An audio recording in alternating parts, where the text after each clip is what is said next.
زین اپنی والدہ اور دو چھوٹے بھائیوں کے ساتھ ایک گاؤں میں رہتا تھا۔ زین کے والد فوجی تھے۔ وہ اپنے پیارے وطن پاکستان کی سرحدوں کی حفاظت کرتے ہوئے جام شہادت نوش کر چکے تھے۔ اب اس گھرانے کی کفالت کا واحد آسرا ملنے والی پینشن تھی۔ مہنگائی کے اس دور میں پینشن کی تھوڑی سی رقم میں گزارا انتہائی مشکل سے ہو رہا تھا۔ زین کی عمر 14 سال تھی اور ایک ذہین طالب علم تھا۔ اس نے اپنے گاؤں کے اسکول سے پہلی پوزیشن لے کر پرائمری پاس کی، پھر قریبی گاؤں کے سیکنڈری اسکول میں داخلہ لیا تھا۔ اس کی قابلیت اور ذہانت کی وجہ سے اسکول کے تمام اساتذہ اسے اپنے اسکول کا قیمتی اثاثہ سمجھے تھے۔ اپنے ساتھیوں میں بھی قدر کی نگاہ سے دیکھا جاتا تھا۔ زین کو قربانی کرنے کا بہت شوق تھا، لیکن پیسے نہ ہونے کی وجہ سے مایوس ہو جاتا۔ اس کے ذہن میں ایک ترکیب آئی۔ اس نے اپنی ماں سے کہا کہ میں پڑھنے کے بعد شام کو 2 گھنٹے کھیلنے کے لیے جاتا ہوں۔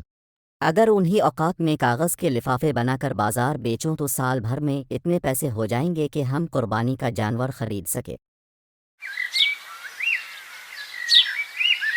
اگلے ہی روز سے زین نے ماں جان سے تھوڑے پیسے لیے اور کاغذ کے لفافے بنانے کا سامان لا کر منصوبے پر عمل شروع کر دیا۔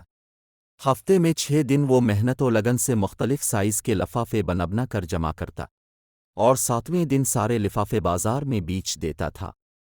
اس کی ماں نے جب دیکھا کہ کچھ آمدنی ہونے لگی ہے تو انہوں نے محلے میں شروع ہونے والی ایک کمیٹی میں حصہ لے لیا۔ وہ ہر ہفتے کی آمدنی علیحدہ رکھتیں اور مہینے کے آخر میں کمیٹی بھر دیتیں۔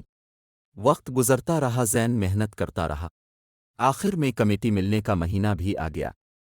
اس کی والدہ کمیٹی لے آئیں۔ زین رقم دیکھ کر انتہائی خوش ہو رہا تھا۔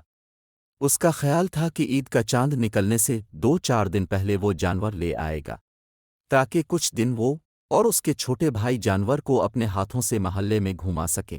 زین کے گاؤں میں زیادہ تر غریب گھرانے آباد تھے۔ ان سب کا گزر بسر مشکل سے ہوتا تھا۔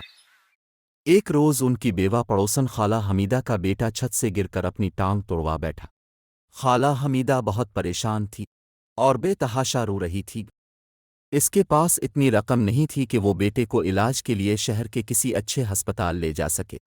زین کی والدہ اس مشکل وقت میں اپنی پڑوسن کی مدد کرنا چاہتی تھی۔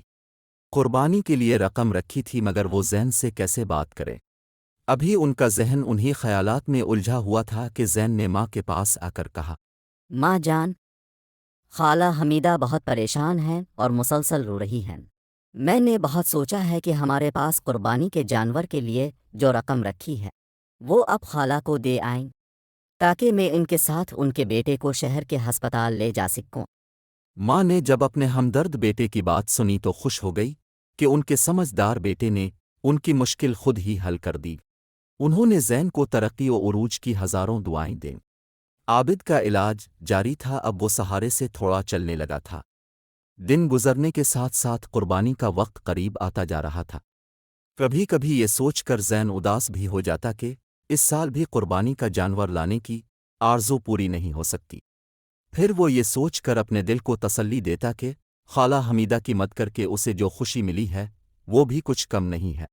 زین انہی سوچوں میں ڈوبا ہوا تھا کہ ماں نے اسے ایک خط لا کر دیا جو ابھی ڈاکیا دے کر گیا تھا۔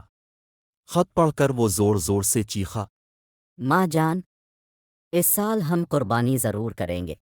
یہ کہتے ہوئے وہ خوشی سے جھوم اٹھا۔ ماں جان نے حیران ہو کر زین کو دیکھتے ہوئے پوچھا، کچھ مجھے بھی تو بتاؤ، اس خط میں کیا لکھا ہے؟ ماں جان، میں نے مقابلے کے لیے ایک کہانی بھیجی تھی۔ اب کی دعاؤں اور اللہ کی رحمت سے میری کہانی کو پہلا انعام پورے 50,000 ملا ہے۔ پرسوں شہر میں تقریب ہے جہاں نقد انعام دیا جائے گا۔ ماں جان، آپ میرے ساتھ چلیے گا؟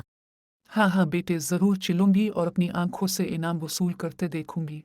انشاءاللہ تعالیٰ اس سال ہم قربانی کریں گے، فرض ضرور ادا کریں گے۔